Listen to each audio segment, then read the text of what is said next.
এখন কেউ কেউ এত অভিলাষ প্রকাশ করছে যে এই রাষ্ট্রের নাম বদলাতে হবে। 1971 সনে যে জনযুদ্ধের মাধ্যমে হতে পারে সেই জনযুদ্ধের ফল পরে আত্মসাৎ করেছে, কিন্তু সেই জনযুদ্ধকে তো অস্বীকার করা যায় না। আমাদের যে সমস্ত বুদ্ধিজীবীরা এখন বড় বড় বাঙালি জাতীয়তাবাদ নামে বই লিখেছেন, অধ্যাপক সিরাজুল ইসলাম চৌধুরী সহ, তারা কিন্তু পাকিস্তানের মানে গুরুত্ব পাকিস্তানি ছিলেন। 1971 সনেও তারা পাকিস্তানি ছিলেন। বলে বিপ্লব মানে ডিনার পার্টি নয়, বিপ্লব মানে প্রবন্ধ রচনা নয়, বিপ্লব হচ্ছে সশস্ত্র সংগ্রাম। এখন কবি সাহিত্যিকদের মধ্যে অত রাজনীতির বোধ নাই। মোহন রায়নের কথাকে উল্টা করে বলি, আমাদের কবি সাহিত্যিকরা রাজনীতি বোঝেন না, তারা যেটা বোঝেন সেটা হচ্ছে সুবিধা। এই কারণে বেশিরভাগ কবি সাহিত্যিক ওদিকে যান। মোহন রায়নের কথার সাথে সাথে বলি, আহমদ সাহেব যে উদ্ধৃতি আবু সাইদ খান দিয়েছেন সেটা একটু সামান্য প্যারাফ্রেজ হয়েছে আর কি। উনি বলছেন বুদ্ধিজীবীরা যা বলতেন শুনলে বাংলাদেশ স্বাধীন হবে না, আর এখন যা বলছেন শুনলে দেশের সমাজ কাঠামোর আমূল পরিবর্তন হবে না। বুদ্ধিজীবীরা কি বলতেন পাকিস্তান আমলে? আমাদের যে সমস্ত বুদ্ধিজীবীরা এখন বড় বড় বাঙালি জাতীয়তাবাদ নামে বই লিখেছেন, অধ্যাপক সিরাজুল ইসলাম চৌধুরী সহ, আপনারা যখন নাম বলছেন তা আমিও বলছি, তারা কিন্তু পাকিস্তানের মানে গুরুত্ব পাকিস্তানি ছিলেন। 1971 সনেও তারা পাকিস্তানি ছিলেন এবং তারা পাকিস্তানে 21শে ফেব্রুয়ারি তো গিয়ে বক্তৃতা দিয়ে আসছেন জাতীয় ঐক্য এবং সংহতির জন্য। আচ্ছা, আহমদ সাহেব বলছিলেন বুদ্ধিজীবীরা আরে পাকিস্তানি ছিলেন, এখন বাঙালি হয়েছেন, তাও ঠেলায় পড়ে। আমি শুধু এইটাই বলে আজকে একটা সাবধানবাণী উচ্চারণ করতে চাই। এখন 5ই আগস্টের বৈপ্লবিক পরিবর্তনের পর নিঃসন্দেহে এটা বৈপ্লবিক পরিবর্তন, কিন্তু তার ফলাফলকে অপরে আত্মসাৎ করার জন্য এখন এতই তৎপর হয়ে উঠেছে, এর ফলাফল প্রায় বিফলে যাবে। এখন যে ঘটনা আমরা দুদিন দেখছি চট্টগ্রাম এবং অন্যান্য জায়গায়, মনে হচ্ছে কি দেশে একটা অশনি সংকেত।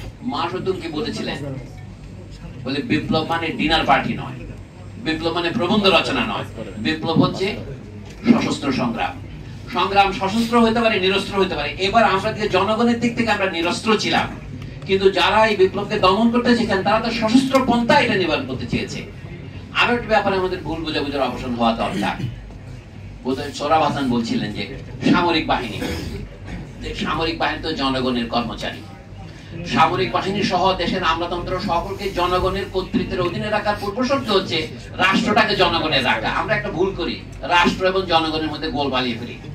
গোয়েন্দা সংস্থার লোকেরা যখন বলে যে আমরা কার প্রতি দায়িত্ব পালন করব, সরকারের প্রতি না রাষ্ট্রের প্রতি, এই অসুবিধা আমাদের সকলের মাথার মধ্যে আছে। রাষ্ট্র এবং সরকারকে গুলিয়ে ফেলি।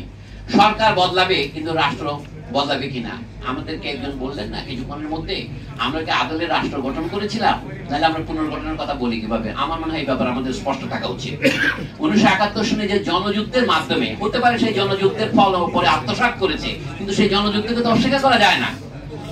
এই জন্য আমরা রাষ্ট্র বাংলাদেশ করেছি। এখন কেউ কেউ এত অভিলাষ প্রকাশ করছে যে এই রাষ্ট্রের নাম বদলাতে হবে, জাতীয় সঙ্গীত বদলাতে হবে, রাষ্ট্রের নাম বদলাবার প্রয়োজন কি পড়েছে?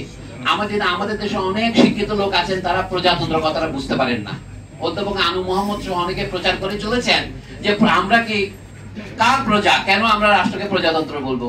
আমার কথা হচ্ছে কোনো কিছু না জানা কোনো অপরাধ নয়, কিন্তু না জেনে জানার ভান করা, জনগণের সামনে প্রচার করা রীতিমতো অপরাধের পর্যায়ে পড়ে। মির্জা তসলিমা সুলতানা আমি দেখলাম একই কথা পুনরাবৃত্তি করছেন, আনু মোহাম্মদ পুনরাবৃত্তি করছেন, সাংবাদিক নুরুল কবিরও পুনরাবৃত্তি করছেন যে প্রজা মানে হচ্ছে আইনের অধীনে রাষ্ট্র শাসিত হওয়া, যেখানে রাজা নিজেও একজন প্রজা।